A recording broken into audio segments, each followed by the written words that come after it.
하나님은 우리를 회복시켜 주시기를 원하십니다. 하나님은 우리 하나님의 자녀들을 회복시켜 주시기를 원하세요. 이 회복의 은혜가 있어야 됩니다. 여러분, 광야와 같은 이 세상에 살아갈 때에 우리의 신앙이 어떤 때는 정말 침체를 맞이할 수도 있고 하염없이 추락의 길을 걷는 것처럼 그렇게 신앙이 무척 다운될 때도 있어요. 그럴 때마다 언제든지 하나님의 회복의 은혜가 필요한 거예요. 하나님은 회복을 시키셔서 하나님의 자녀들이 하나님께서 주신 사명을 감당하며 승리하는 삶이 되기를 원하는 겁니다. 날마다 이 회복의 은혜를 받으시길 예수 이름으로 축원합니다. 이사야 선지자는 이제 이 이스라엘 백성들이 우상 숭배와 잘못된 죄악으로 인해서 바벨론의 포로로 잡혀가고 그 모든 것을 잃어버리고 고통 가운데 있을 때에 이제 이 이사야서 58장에서 이 66장까지 이 마지막 부분에 있어서는 전부 하나님의 이 백성들을 이 회복시켜 주실 그 약속에 대해서, 그리고 이스라엘 백성들이 이제 앞으로 회복된 이 복된 미래에 대해서 예언하고 있는 말씀입니다. 그래서 이 말씀들을 통해서 우리 성도님들이 하나님께서 하나님의 자녀들에게 베푸신 이 놀라운 구원과 이 회복의 이 은혜를, 정말 하나님께서 부어주셨던 이 놀라운 은혜를 받는 시간이 되시길 예수 이름으로 축원합니다. 언제든지 우리는 이 회복의 은혜를 받아야 돼요. 이 회복되어야 하나님 앞에 쓰임을 받을 수 있습니다. 아멘. 회복의 은혜를 받기를 예수 이름으로 축원합니다. 그래서 이사야서 63장 15절부터 이 64장, 오늘 이 본문의 이 64장까지는 하나님의 백성들, 이 유대인들에게 베푸신 그 하나님의 구원과 이 용서에 대해서 이 이사야 선지자는 하나님께서 이렇게 놀라운 구원과 용서를 베풀어 주셨던 그 하나님의 역사를 이 백성들에게 이루어 주시기를 중보기도 하는 내용입니다. 참 회복의 은혜를 구하는 이 중보기도가 얼마나 중요한지 모릅니다. 이렇게 하나님의 종이 하나님의 백성들을 위해서 그렇게 간절히 중보기도 할 때 하나님께서는 그 기도를 들으시고 회복의 은혜를 주신 줄로 믿습니다. 이미 이사야 선지자는 앞으로 될 일을 다 보고 있어요. 여러분, 우리가 신앙생활 하면서 참 중요한 것이 뭐냐면 남이 보지 못한 세계를 보고 남이 듣지 못한 음성을 듣는 것이 바로 영적 생활입니다. 그러니까 우리 믿는 사람들은 그냥 현상적으로 현실적으로 이루어지는 그 일들만 가지고 일희일비하면서 살아가는 사람들이 아니에요. 지금 현재는 가장 고통스러운 환경 가운데 있다 하더라도, 지금은 절망적인 상황 가운데 놓였다 하더라도 그 위대하신 하나님께서 앞으로 장차 우리의 앞날에 대해서 환히 보여주신다고 할 것 같으면, 그리고 지금 나의 신앙의 현주소를 하나님께서 깨닫게 해주신다면 여러분 절대로 실망하거나 낙심하지 않아요. 하나님의 그 은혜로 다 회복될 수 있기 때문에 그렇습니다. 모든 것이 하나님의 손에 달려 있어요. 그러니까 이사야 선지자는 이미 100년 후에 되어질 일까지도 하나님은 어제나 오늘나 영원토록 동일하신 하나님이시고 모든 만물을 주관하시고 모든 역사를 주관하시는 그 하나님의 손에 다 달려 있는데, 그 하나님께서 택하신 이 이스라엘 백성들을 어떻게 하나님께서 이끌어 주실 것인지를 훤히 보고 있어요. 참 놀랍죠. 그리고 그 역사대로 다 이루어졌습니다. 그러니까 이 이스라엘 백성들이 하나님의 선민이지만은 그들이 하나님을 기쁘시게 해드리질 못했어요. 우상을 숭배했고, 그리고 하나님에서 멀어지는 이 말씀에 불순종하는 삶이 되었을 때 하나님과 하나님의 자녀들을 너무나 사랑하시니까 이 백성들을 징계하실 수밖에 없었습니다. 그 징계로 인해서 나라도 잃어버렸어요. 그리고 바벨론의 포로로 잡혀갔어요. 상상할 수 없는 고통 가운데 있을 때 하나님은 여전히 하나님의 백성들에게 관심이 있었다니까요. 하나님의 백성들을 잠시도 떠나신 적도 없고 절대로 잊어버리시지 않으신다니까요. 때로는 사람들은 그렇게 생각합니다. 내가 고통 가운데 있을 때 내 기도를 하나님 들어주지도 않고 정말 하나님은 너무나 멀리 계신 분처럼 그렇게 생각되어질 때 있잖아요. 그런데 하나님은 한순간도 하나님의 자녀들을 떠나시지 않습니다. 버리시지 않습니다. 지금도 주님은 우리와 함께하고 계세요. 그러니까 참 중요한 것이 뭐냐면 회복의 은혜를 구하는 기도가 필요하다는 거예요. 특별히 우리 주변에 정말 여러 가지 환경의 어려움으로 인해서 낙심하고 실망하고 좌절해 있는 우리 가족들이나 우리 성도들, 우리 이웃들이 있다면 정말 주님의 그 회복의 은혜를 구하는 이 중보 기도를 해줄 수 있기를 바랍니다. 이사야 선지자는 이렇게 회복의 은혜를 구하는 기도를 하고 있는 거예요. 사무엘 선지자도 기도 쉬는 죄를 범치 않겠다고 그랬습니다. 이스라엘 백성들을 위해서 내가 한순간도 기도 쉬는 죄를 범치 않겠다. 여러분, 중보 기도가 얼마나 중요한지 아십니까? 우리 예수님은 지금도 우리를 위해서 중보하고 계신 줄로 믿습니다.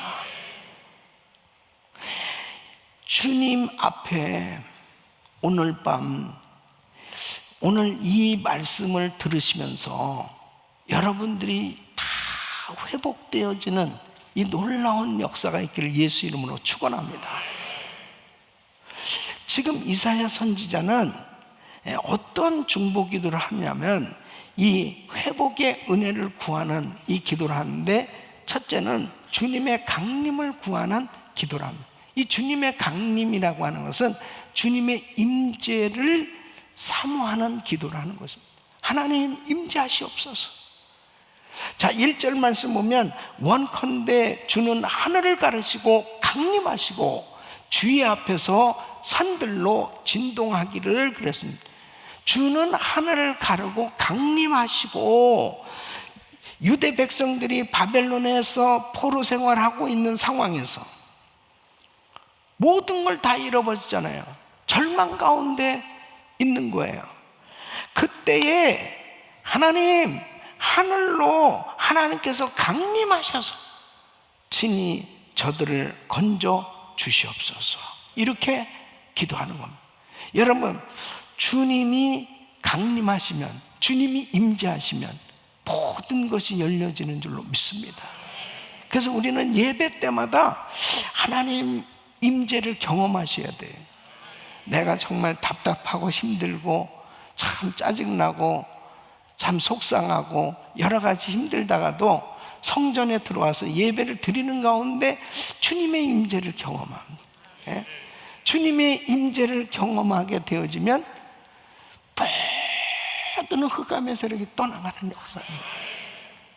강물 같은 평강이 흘러넘쳐 자유함이 임한단 말이에요. 주님의 임재를 사모하시기를 바랍니다.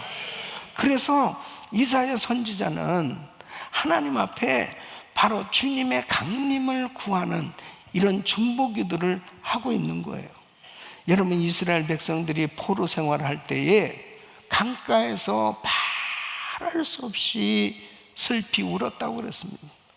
우리가 어쩌다가 이렇게 나라를 빼앗겼는고, 어쩌다가 우리가 이 흑말리 이 머나먼 이런 땅에 와가지고 정말 종살이를 해야 되는 거, 하나님 앞에 우리 백성들처럼 복을 많이 받은 백성이 어디 있는데 이렇게 우리가 비참한 이러한 인생이 되었는고, 하나님 앞에 슬피 울고 참 많이도 울었단 말이에요. 여러분, 어떤 면에서 보면은 하나님 앞에 목 놓아 울 수밖에 없는, 건강도 잃어버리고 물질도 잃어버리고 심지어는 가정이 깨어지고 고통스러운 그런 상황 가운데 울 수밖에 없는 그런 상황이 되었을 때 하나님이 강림하셔서 나를 만져주시면 회복될 수 있는 줄로 믿습니다. 회복의 은혜는 주님의 임재를 경험해야 돼요. 다른 것으로 안 됩니다. 여러분, 아무리 위로해 준다고, 누가 와서 위로해 준다고 위로가 됩니까? 누가 와서 나에게 위로를 해준다고, 사람의 위로는 해결되는 게 아니에요. 하나님이 임재하셔야 해결되는 겁니다. 이스라엘 백성들이 바벨론의 포로 생활할 때 어떻게 그들이 회복될 수 있겠냐고요. 자기들의 힘으로는 도무지 해결될 수 없는 거예요. 그렇기 때문에 지금 이 이사야 선지자는 과거에 하나님이 역사하셨던 이 출애굽기에 나오는 바로 주님께서 시내산에 강림하셨던 것처럼 주님이 임재하셔서 주의 대적을 심판해달라고 기도하는 겁니다. 그래서 2절 말씀을 보면 불이 섭을 사르며 불이 물을 끓임 같게 하사 주의 대적으로 주의 이름을 알게 하시며 열방으로 주의 앞에서 떨게 하옵소서. 그러니까 시내산에 주님이 강림하실 때 모든 백성들이 다 떨 수밖에 없었어요. 하나님이 어떤 모습으로 나타나셨냐면 출애굽기 19장 16절로 18절에 보면 제3일의 아침에 우레와 번개와 빽빽한 구름이 산 위에 있고 나팔 소리가 심히 크니 진중 모든 백성이 다 떨더라 그랬습니다. 모세가 하나님을 맞으려고 백성을 거느리고 진에서 나오며 그들이 산 기슭에 섰더니 시내산에 연기가 자욱하니 여호와께서 불 가운데서 거기 강림하심이라. 그 연기가 옹기점 연기같이 떠오르고 온 산이 크게 진동한. 그러니까 주님이 임재하시는데 하나님이 임재하시는 모든 열방이 그 앞에 그냥 녹아지고 떨 수밖에 없는 그런 그 하나님의 위엄, 그 위대하신 하나님이 임재하셔서 주의 대적을 다 멸해 주시기를 기도하는 거예요.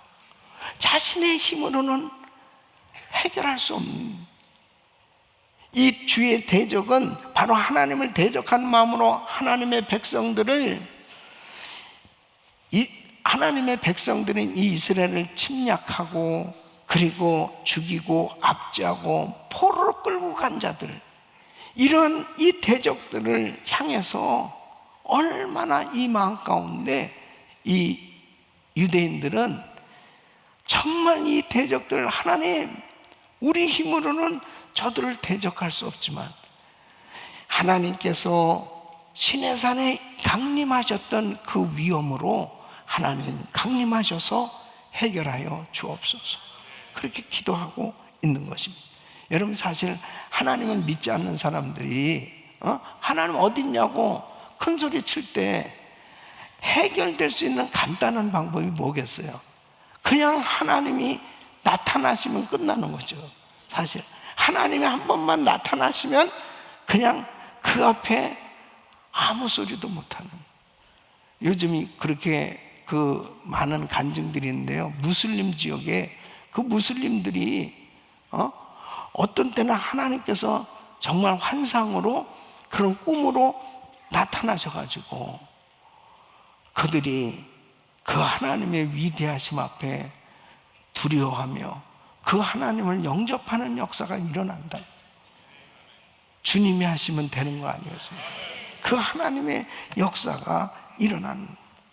그러니까 이 이스라엘 백성들도 너무 하나님의 그 임재 앞에 두려우니까 모세에게, 하나님 우리에게 직접 나타나지 마시고 모세에게 그냥 나타나셔서, 하나님이 직접 말씀하시지 말고 모세를 통해서 그렇게 말씀하시죠, 이럴 만큼 두려운 거예요.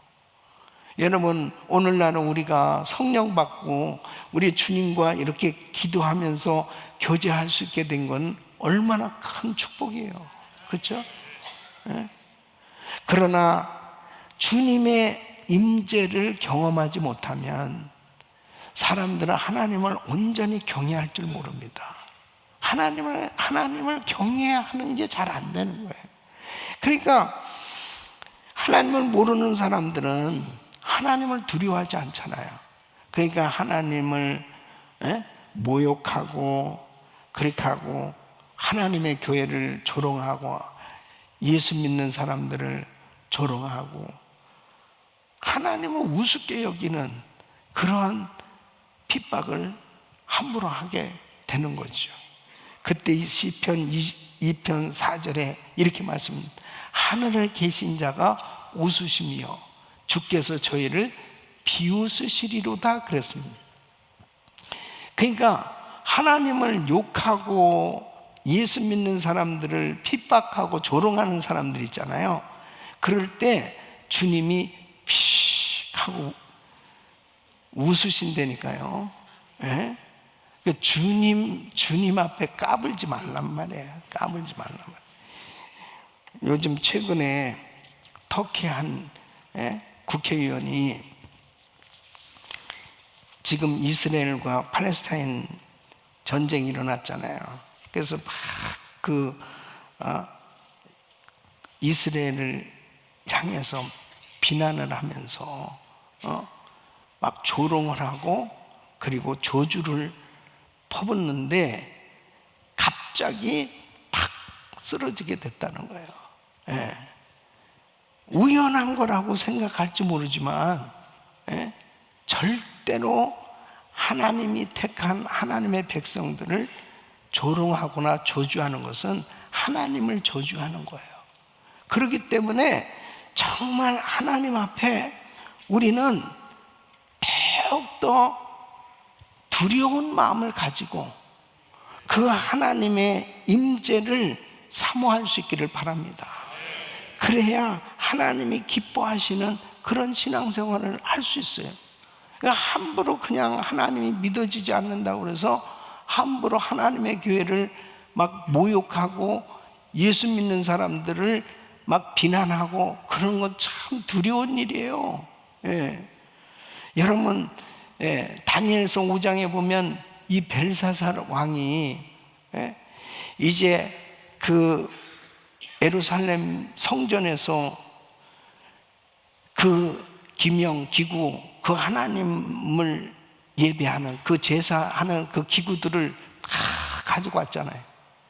거기에 그 금잔, 이런 잔에다가 술을 따라가지고 거기서 술을 마셨단 말이에요. 하나님의 거룩한 그 성전에 하나님을 예배하는 그 거룩한 기구를 가지고 그렇게 함부로 하나님을 모욕하는데 갑자기 하나님의 손이 나타난 거죠. 그래서 다니엘서 5장 24절 26절에 보면 이러므로 그의 앞에서 이 손가락이 나와서 이 글을 기록하였나이다. 기록한 글자는 이것이니 곧 메네메네 데겔 우바르시니라. 그 뜻을 해석하건대 메네는 하나님이 이미 왕의 나라에 시대를 세워서 그것을 끝나게 하셨다 하며, 이제 너는 끝났어. 너는 끝장이야. 하나님의 손이 나타나서 이렇게 메네메네 데겔 우바르신 하고 벽에다 글을 딱 쓰는 거야. 네 시대는 끝난 거야. 너는 이제 끝이야. 하나님을 어떻게, 그 위대하신 하나님을 어떻게 조롱하고 모욕을 하냐 말이에요. 어떻게 하나님의 그 전에 기명을 가지고 그렇게 함부로 안. 그 전에 어떤 목사님이 간증을 하는데, 이분이, 이 목사님이 깡패였어요. 깡패 출신인데, 교도소에서 별의별 사람이 다 들어오잖아요. 그러다 어떤 목사님이 뭘 잘못했는지 어쨌든 그 감방 안에 같이 있었단 말이에요. 그런데 형제요, 예수를 믿으시오. 그러면서 이제 성경책을 이렇게 줬는데, 이 성경책 가지고 막 너나 믿어라 그러고, 이 성경책을 찢어가지고 그냥 그 화장실 휴지를 사용하고 막 그런 거예요. 근데 어쨌든 이 형제가 예수를 믿게 됐어요. 기적같이 하여튼 예수를 믿고 목사가 된 거예요. 그런데 어느 날부터 계속 치질이 생기고, 그래가지고 산꼭대기 올라가서 하나님 나 좀 고쳐달라고 막 그러는데, 자기가 깜방 안에서 그 성경책 가지고 그 뒤를 닦았던 그런 생각을 다 보여주는. 그래서 하나님 앞에 철저히 회개하고 또 회개하고, 그렇게 회개했더니 하나님이 고쳐주셨다 하는 얘기예요. 여러분 회개하시길 바랍니다. 하나님 앞에 어쨌든 하나님의 전에서, 또 성도들끼리도 마찬가지예요. 심지어는 부부 사이에도 마찬가지예요. 절대로 아무도 안 듣는다고 생각하고, 부부끼리도 하면, 야 기도하면 다냐? 교회만 가면 다냐? 쥐도 교회 나오면서 그런 말 하면 어떻게 해 그게? 그럼 화딱지나니까 그냥 싸우니까 아무렇게나 막 말해버리는 거예요. 그렇게 했을 때 하나님이 다 듣고 계신다니까. 헬로. 그러니까 정말 우리는 가장 가까운 부부 사이라도 진짜 속상하고 화나더라도 절대로 하나님이나 교회, 또 목사님, 또 성도들에 대한 그런 성직에 대한 그런 부정적이고 모욕적인 그런 부분은 절대 하면 안 돼요. 아멘. 절대 하면 안 되는 거 우리는. 절대. 야 하나님이 밥 먹여준다. 그러니까 절대로 우리는 함부로 그냥 속상하니까 화나니까 자기 아내고 남편이고 자식이고 부모니까 쉽게 그냥 막 말해버릴 수 있어요. 그런 걸 하나님이 다 듣고 계세요.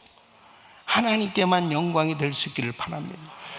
그리고 하나님의 성전에 교회의 물건을 귀하게 사용하셔야 돼.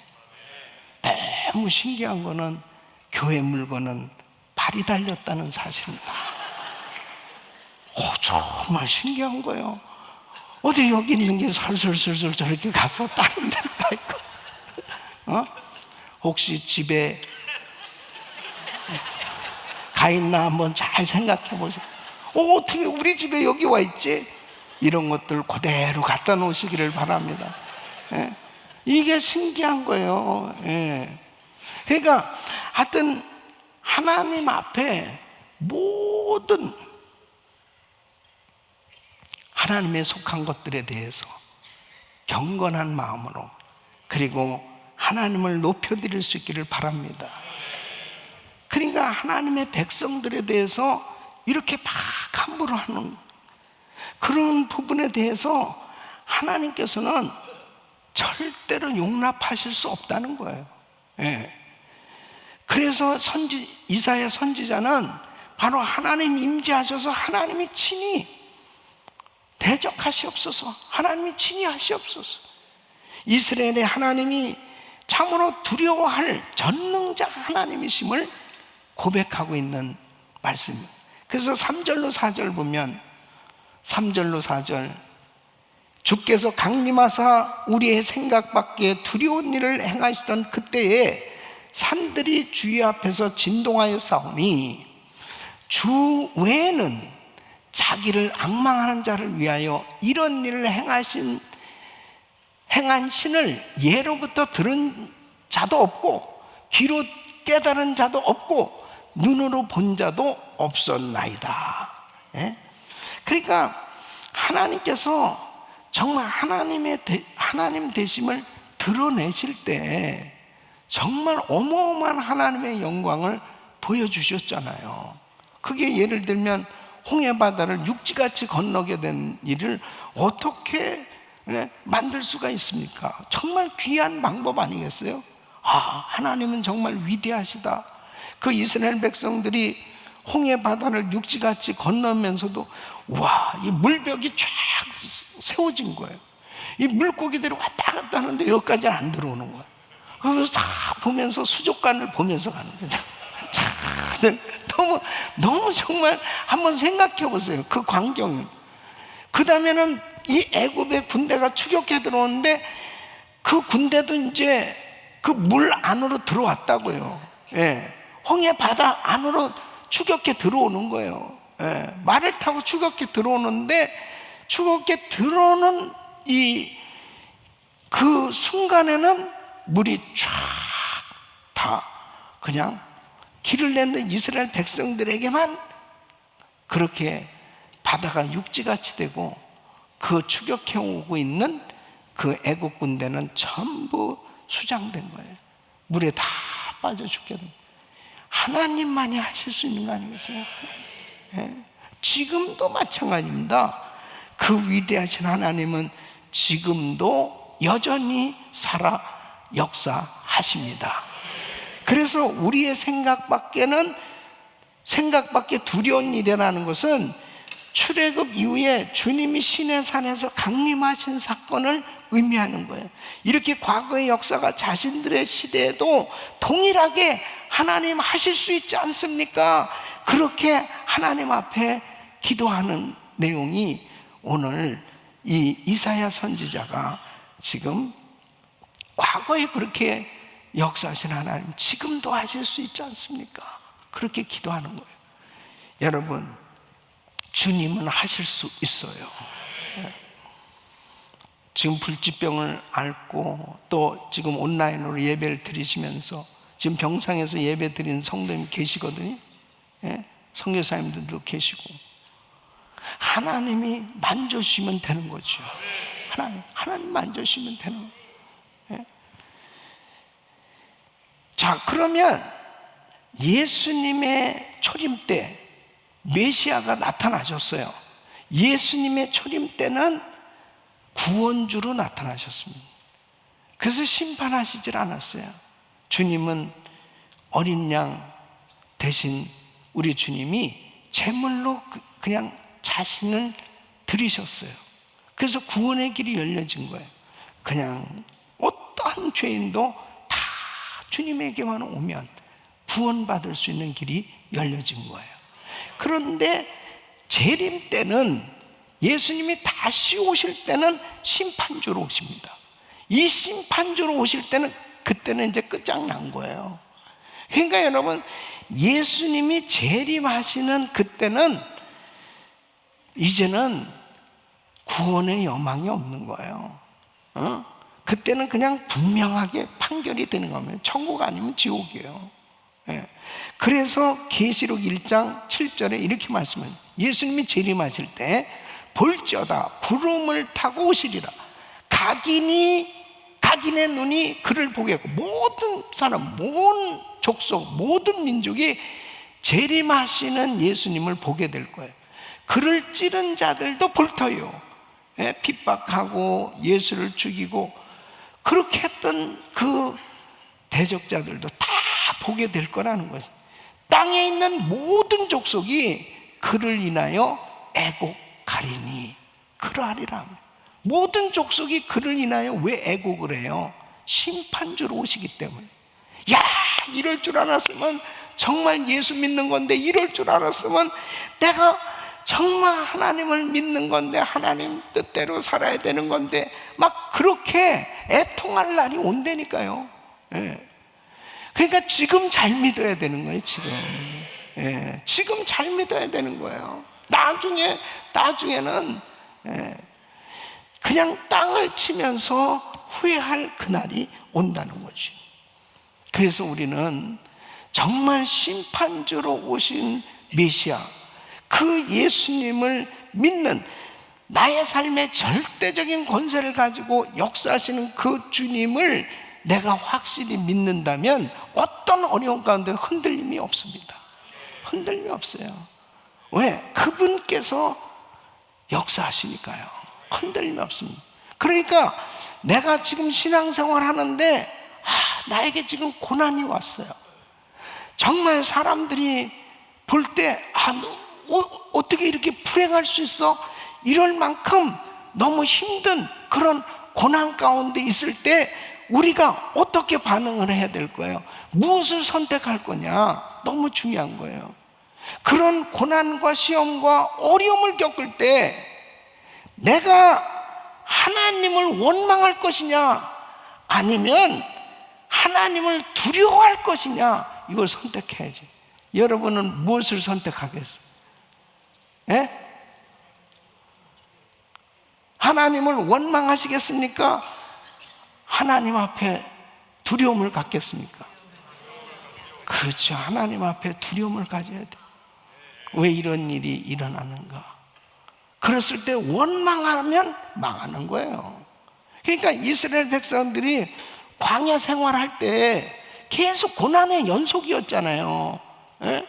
물이 없다, 그 다음에 먹을 것이 마땅치 않다, 계속 불편하니까 광야 생활은 불편한 거예요. 그러니까 그 위대하신 하나님의 구름 기둥, 불 기둥으로, 그 다음에 반석에서 생수를 내게 해주시고, 그리고 메추라기 때로 고기를 먹게 해주시고, 그냥 어마어마한 하나님의 역사를 경험하면서도 하나님을 두려워하질 않아요. 하나님을 원망하는 거예요. 그래서 망한 거예요. 여러분, 내 뜻대로 안 되고 내 생각대로 안 되고 나의 인생이 왜 이렇게 힘든 거예요? 왜 이렇게 꼬이는 거예요? 왜 이렇게 고통스러운 거야? 이럴 때일수록 자신을 돌아보고 하나님을 두려워할 수 있는, 하나님을 경외할 수 있는 믿음의 사람 되시기를 바랍니다. 절대로 원망하면 안 돼. 원망하는 그 순간은 끝장이에요. 예? 자, 요나서 보세요. 요나는 하나님께서 하나님의 선지자로 하나님의 음성을 들려주시고 하나님께서 니느웨로 가서 복음을 전할 사명을 주셨다고요. 근데 니느웨로 가야 되는데 다시스로 갔어요. 다시스로 갈 때에 뭐 했어요? 불순종한 거잖아요. 그 불순종했을 때 하나님께서 풍랑을 내리셨다고요. 다시스로 가는 배를 탔어요. 안 탄 게 아니에요. 다시스로 가는 배 탔죠. 그 배를 타고 자기 마음이 좀 불편하죠. 자기가 그렇게 하면 안 되는 거 알죠. 다 사람들이 압니다. 자기가 잘못하는 거 다 알아요. 알면서도 고집을 부린다니까. 그러니까 배 밑창에 가서 자고 앉아 있었어요. 왜? 하나님 뜻이 아니라는 거 자기도 알아요. 내가 이렇게 불평하고 원망하고 내가 이렇게 불순종하고 내가 이렇게 하나님이 기뻐하지 않는 행동을 하고 있다, 그러면 자기도 알아요. 속상해. 속이 이러면 안 되는데 이러면서도 고집을 피운다니까. 그때 하나님이 풍랑을 허락하셔가지고 배가 파손됐단 말이에요. 예? 그냥 다 물건 모든 걸 그 배 안에 있는 것 전부 다 바다에 집어 던져야 되는, 전부 다 던지고, 예? 살려달라고 아우성을 치는 거예요. 그러는 가운데 어쨌든 이 요나가 물고기 뱃속에 들어갔잖아요. 아니 왜 선지자가 물고기 뱃속에 물고기 뱃속에 그때에 자, 요나가 하나님을 원망할 것이냐 하나님을 두려워할 것이냐. 그래서 요나서 2장 9절로 10절 여러분 굉장히 중요한 거예요. 내가 아무리 물고기 뱃속에 들어가는 것 같이 다 죽을 것 같아도 하나님을 온전히 경외하는 자리에 있으면 승리하는 겁니다. 회복되는 겁니다. 나는 감사하는 목소리로 주께 제사를 드리며 나의 서원을 주께 갚겠나이다. 구원은 여호와께로서 말미암나이다 하니라. 여호와께서 물고기에게 명하심에 어떻게 됐어요? 요나를 육지에 토하니라. 할렐루야. 그러니까 다 죽을 것 같고 다 끝장날 것 같고 다 망한 것 같아도 절대로 내 입에서 하나님 원망하지 말고 불평하지 말고 하나님을 두려워하면서 이런 일이 일어난 것은 내가 불순종하고 내가 하나님 앞에 잘못된 그러한 생각과 잘못된 삶 때문에 하나님이 나를 사랑하셔서 사랑하는 자에게 징계를 허락해 주신 것 같이 바로 하나님이 나를 사랑하셔서 징계하신 그 하나님 앞에 두려워 회개할 때 하나님은 다 회복시켜 주신 줄로 믿습니다. 우리 사랑하는 성도 여러분, 정말 우리는 정말 광야와 같은 이 삶을 지금 살아가고 있잖아요. 우리는 광야 생활을 하고 있는 거예요. 여기가 천국이 아닙니다.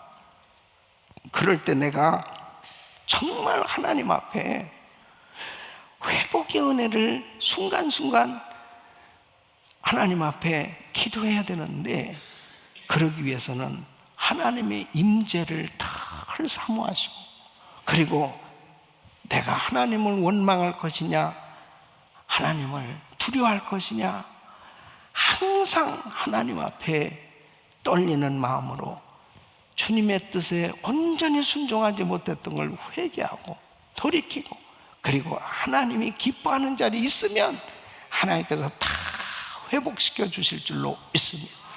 이런 은혜가 우리 모든 성도님들에게 임하기를 예수 이름으로 축원합니다.